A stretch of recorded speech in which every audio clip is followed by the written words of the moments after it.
today at DatacenterDynamics Sao Paolo, our second annual event. Steve is with Global Technology Services. He runs the organization globally. And he's also a veteran of DatacenterDynamics events. But today we are quite a long way from home and I believe on a different playing field. Steve, can I just ask you what you've found out about Brazil today and what you think generally of the market? Thanks very much. First of all, Brazil is a huge growing economy. I mean, we've been investing, we've had an IBM presence in this economy for almost 100 years, and we've been investing significantly in the services business here for the last 10 years, and it's a substantial part of our business. So it's an economy we believe in. It's an economy that we think really has a long way to potentially continue its growth for a long period of time. That also means, as an emerging economy, that the basic foundations for IT are being developed now. That means the telecommunications infrastructures, the data center infrastructures are really the things that are being built out across the country now, which presents a wonderful opportunity for IBM and other technology participants in this marketplace. As well as the opportunities, are there inherent difficulties with that? We see a lot of large companies here that are evolving technologies very quickly across what one might consider less resilient infrastructures through the telecoms and other types of infrastructures that the market requires. What are the main challenges? Well, Brazil is really no different than most emerging economies, and that is the growth of the economy is accelerating at a very fast pace, and governments find it very difficult to keep the infrastructure growing at the same rate and pace of the economy in itself. And so as a result, you do find environments like India, like Brazil, where there are power quality problems, there are power availability problems, etc. And so when you build IT infrastructures, you need to be aware of those current gaps in the capability of the country to offer that as a high quality service to their customers, and be able to prepare to bridge those gaps through generators and UPS technologies and other technologies that are readily available in the marketplace, that are well tested and well understood in these economies, probably even better than they are understood in more traditional economies like the US or centralized Europe. Okay. Now, going to your presentation today, the word flexible was used a lot. If we look outside in the general data center market, flexibility, scalability, these are all the buzzwords of the moment. Where does IBM fit in? What's the current ideology around this, and where do you think this whole idea of flexibility and scalability is going to take us in the next 2 to 5 years? Well, I think the marketplace is shifting. My view, the marketplace is shifting where CIOs are shifting from a perspective of, I want to be extremely responsive to my customers.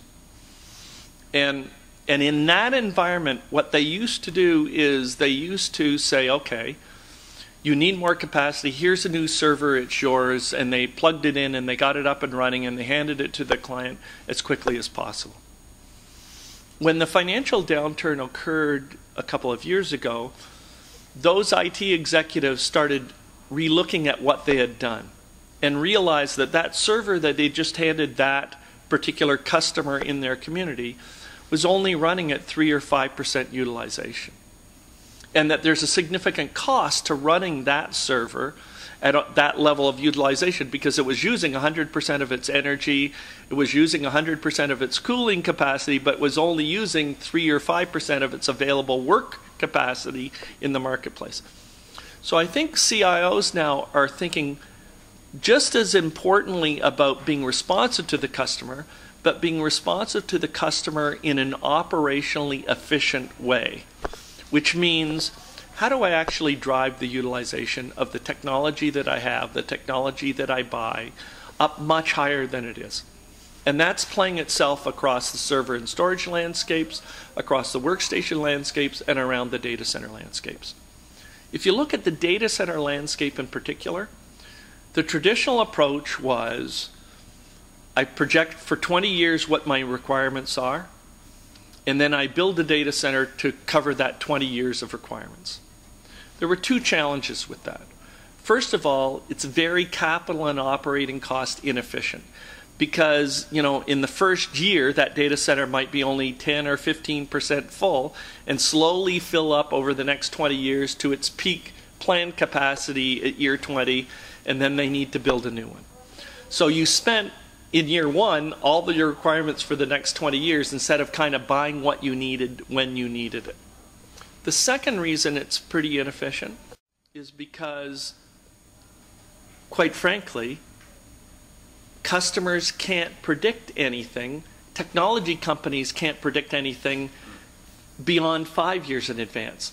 So a customer projecting what their growth is going to be over 20 years, or companies like IBM projecting where technology is going to grow over the next 20 years, is an impossible task.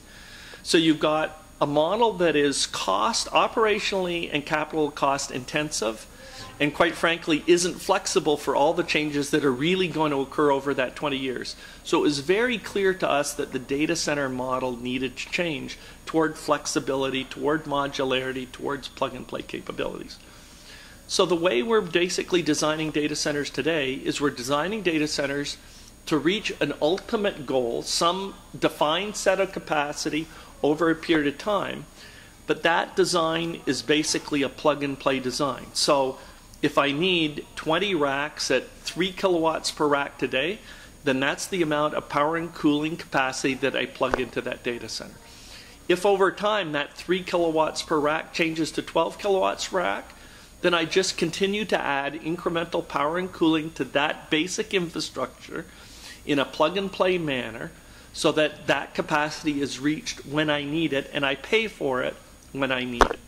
It's kind of like the analogy I used in the conference today was kind of like a laptop.